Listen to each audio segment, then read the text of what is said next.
E é hora de apresentar o nosso segundo convidado. Nosso segundo convidado é Leone de Souza Leite. Ele é mestrando em Engenharia Mecânica na Unicamp. Leone também é supervisor de assuntos regulatórios na empresa de máquinas agrícolas Jacto, e trata-se aí de um profissional com alta capacidade, principalmente nas áreas de desenvolvimento de novos produtos e de certificações.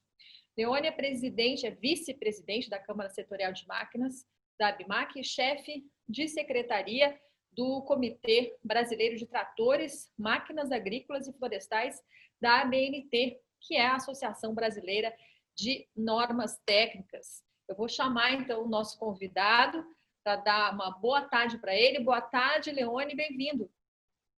Boa tarde, Alessandra. Obrigado.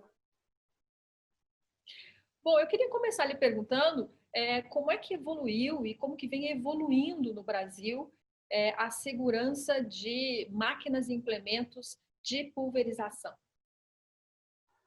Bom, Alessandra, os equipamentos para pulverização, desde os pulverizadores costais até os pulverizadores automotrizes, os maiores, eles evoluíram bastante nos últimos tempos, né? Tanto na questão de tecnologia também quanto na questão de segurança. E é sobre isso que eu vou estar falando um pouquinho com vocês. Inclusive, eu vou compartilhar uma apresentação com vocês. Tá certo. Bom, como eu estava falando, a agricultura ela evoluiu bastante nas últimas décadas, né?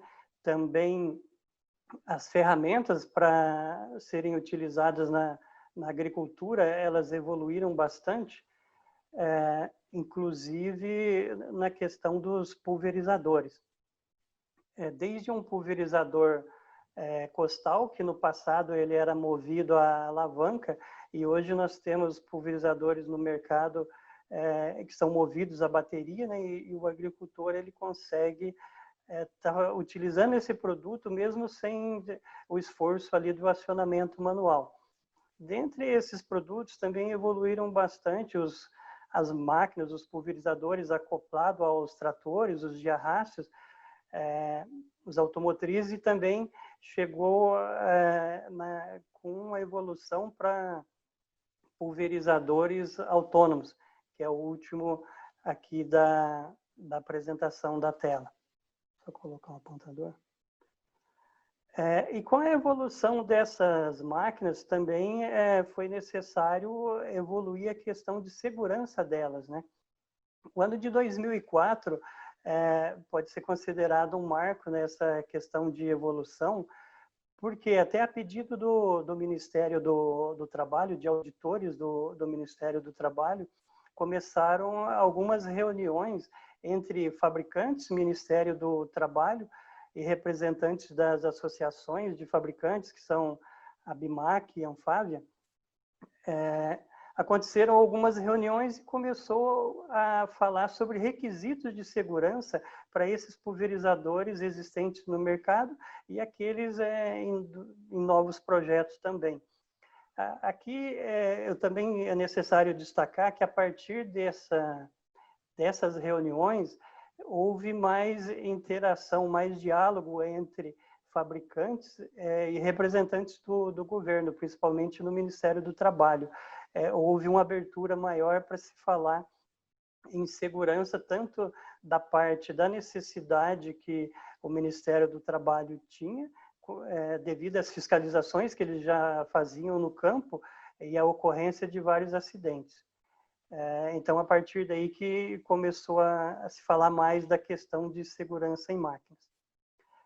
Aqui já entrando na questão das normas regulamentadoras, a NR12 e a NR31, inicialmente eu vou falar da NR12, que é uma norma regulamentadora de obrigatório para os fabricantes de máquina. Ela trata de segurança no trabalho em máquinas e equipamentos. A NR12 ela não é uma norma nova. Ela foi publicada a primeira versão em 1978. Desde 78 ela é vigente. Lembrando aqui que eu vou focar a NR12 falando dos requisitos para máquinas agrícolas. com aplicação agrícola e florestal. A NR12 ela é bem abrangente, ela tem vários requisitos para a área industrial, só que não é o foco aqui da nossa conversa. Então, em 1978, a primeira publicação, depois em 2010, teve uma grande atualização na norma regulamentadora NR12, onde foi inserido um anexo específico para máquinas de uso agrícola e florestal.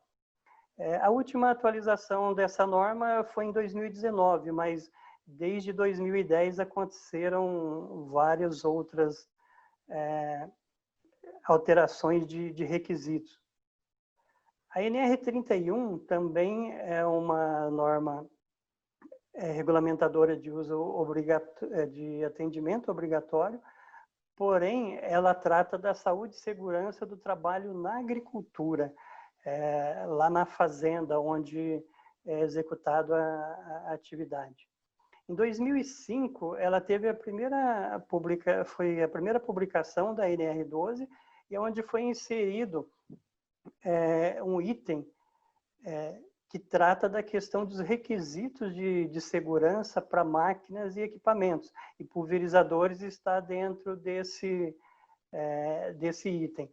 O item 31.12, ele é bem extenso, ele fala de treinamento, de equipamentos para pulverização, e toda a parte de segurança do equipamento agrícola está dentro do 31.12. A NR31 também tratam de outros itens de segurança dentro da área agrícola, por exemplo, a área de vivência, o uso na CIPA rural, dependendo do tamanho da propriedade, então ela é bem completa também. Em 2005, quando teve essa publicação da NR12, só reforçando, desculpa, da NR31 em 2005, esse item 31.12, ele veio dos requisitos que foram construídos em conjunto com o Ministério do Trabalho, das reuniões que iniciaram lá em 2004, do slide anterior. Quando foi em 2011, houve uma nova atualização da NR31 e os requisitos para máquinas, no caso os pulverizadores, eles foram harmonizados com os requisitos da NR12. Então, tudo que você tem de requisito para pulverizadores na NR12, você passa a ter também na NR31. Ficou harmonizado. A última atualização dela foi em 2018 e deve acontecer uma outra em breve. Então, resumindo, é assim, o fabricante ele precisa projetar conforme requisitos da NR12, tem uma série de requisitos que ele atende. Esses mesmos requisitos que ele projeta está na NR31 e o agricultor, o usuário, ele precisa manter o equipamento conforme os requisitos da NR12 que estão descritos na NR31. Por quê? Quando ele for fiscalizado pelo Ministério do Trabalho, ele vai ser fiscalizado pela NR31.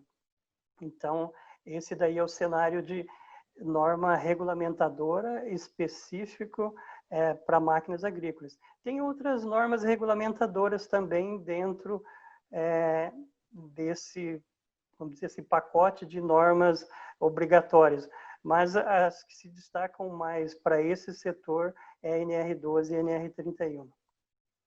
Aqui são alguns exemplos do que a NR12 e a NR31 ela tem como requisito. Por exemplo, o que tem de requisito é acesso, que são meios de acesso para máquinas. Aqui é um exemplo de uma máquina autopropelida, mas as máquinas de arrasto ou acopladas também devem seguir esses requisitos. Então, requisitos para meio de acesso, plataforma, guarda-corpo, ele precisa ter 3 pontos de apoio durante todo o acesso, plataforma estável. Esses daqui são os requisitos solicitados pela norma e cada fabricante, dentro do seu projeto, ele precisa construir a máquina e vender conforme esses requisitos. Aqui também é um requisito que ele é muito focado por parte de fiscalização, com relação à proteção de partes móveis. Então, toda a parte de eixo, polia, se ela tem um sistema de ventilação, ele deve ser protegido.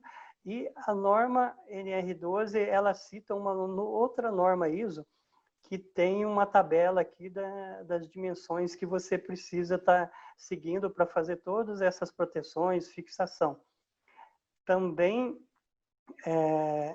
um requisito bem forte é com relação a, como eu já disse, proteção de partes móveis.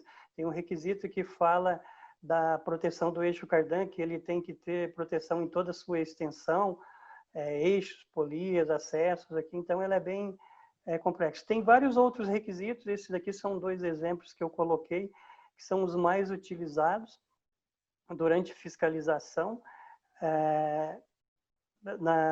de máquinas agrícolas, tanto para o fabricante quanto para o usuário. Agora, seu Leone, desculpe lhe interromper um pouquinho, o que a gente viu até agora são as obrigações, o que está na lei, tem que cumprir mesmo, né?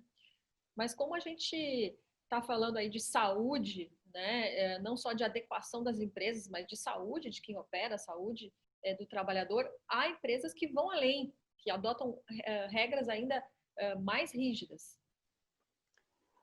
Sim, tem várias empresas hoje, eu vejo que praticamente a maioria dos fabricantes de pulverizadores, eles desde os menores até os maiores, eles estão evoluindo para atender não só o obrigatório, mas indo além, como você disse.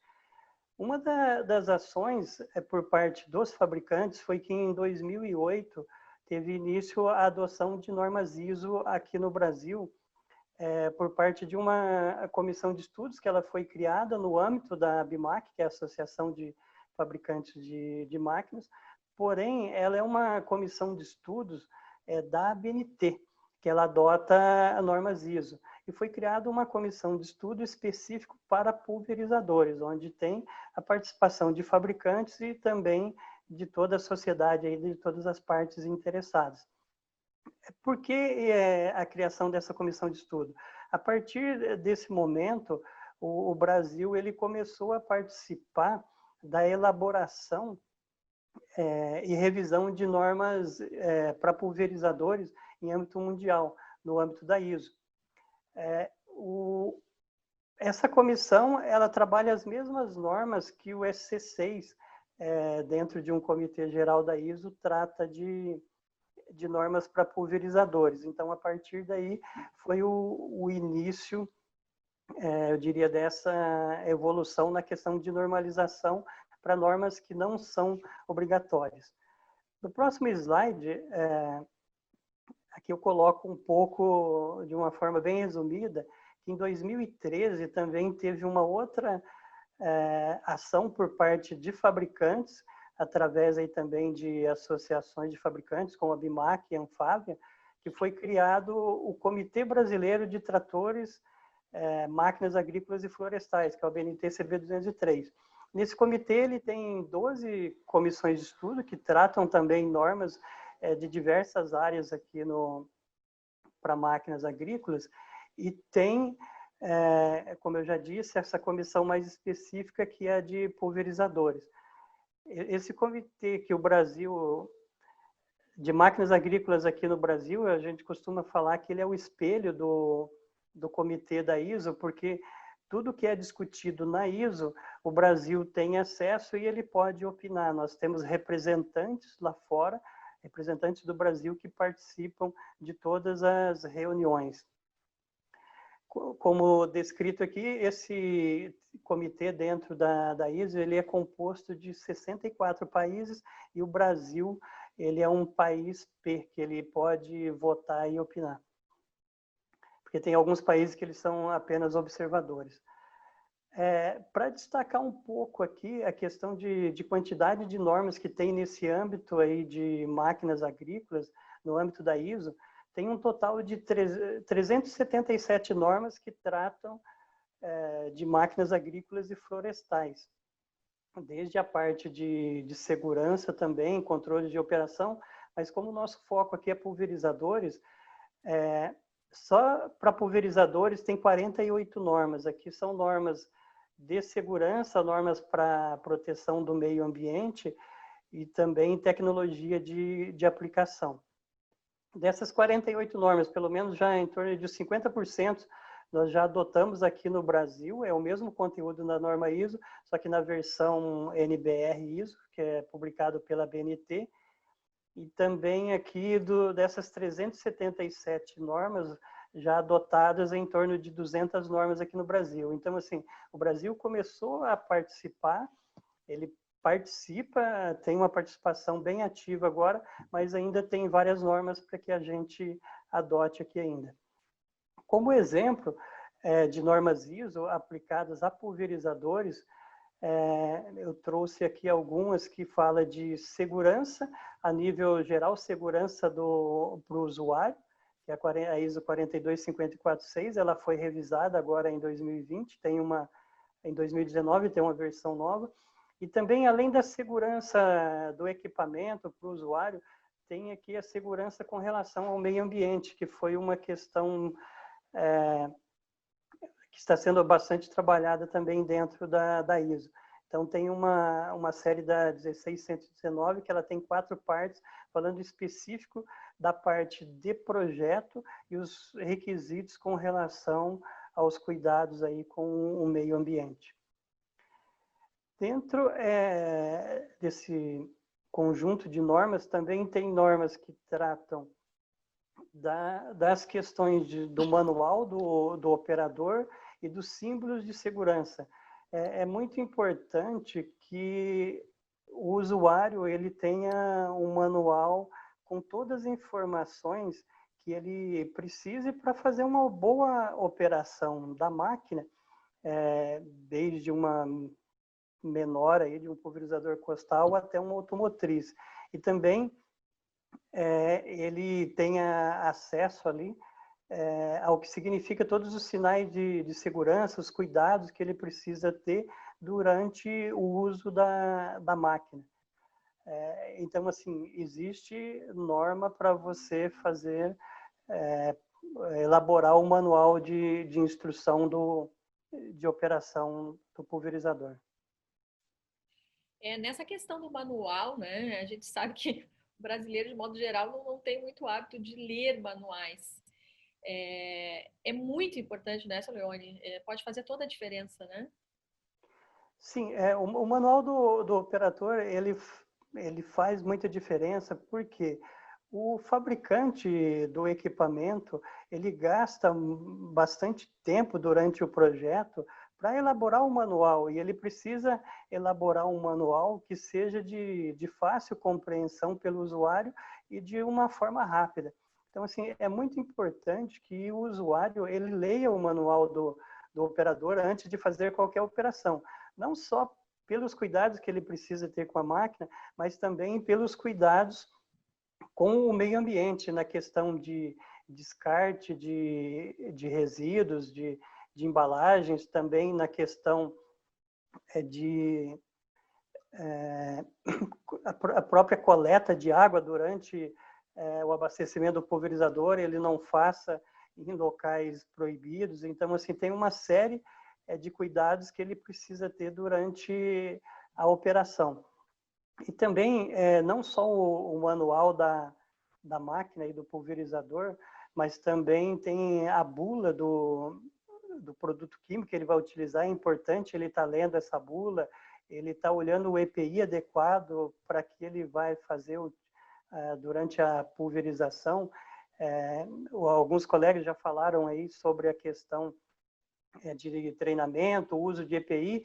Então, assim, isso daí é muito importante no âmbito agrícola, ler o manual, tanto do equipamento quanto a bula do produto químico e o uso correto de EPIs. Aqui também falando em normas ISO, já num outro cenário, que é durante o uso dos pulverizadores.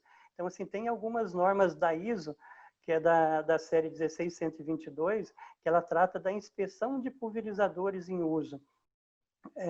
Então, lá no início, o pulverizador ele é projetado conforme requisitos de segurança e requisitos ambientais, e aqui tem uma série de normas que ela trata de como você inspecionar esse pulverizador durante o uso. Aqui no Brasil já tem várias ações de fabricantes de produtos químicos e até de equipamentos com relação a fazer a inspeção durante o uso de pulverizadores. Então, se necessário, normas de referência, também tem normas publicadas para esse tema. Algumas certificações aí voluntárias até utilizam-se de algumas normas ISO para que, dentro do seu escopo, aí para certificar alguns produtos. Aqui falar de uma forma já um pouco mais rápida da questão de ergonomia. É muito importante para o usuário da máquina, que hoje são longas jornadas de trabalho aí dentro de um pulverizador ou até em um trator. Então, hoje, geralmente, as cabines têm ar-condicionado, tem sistema de GPS, para que facilite, tenha um conforto para o operador e também facilite as operações aí durante a aplicação de produtos químicos.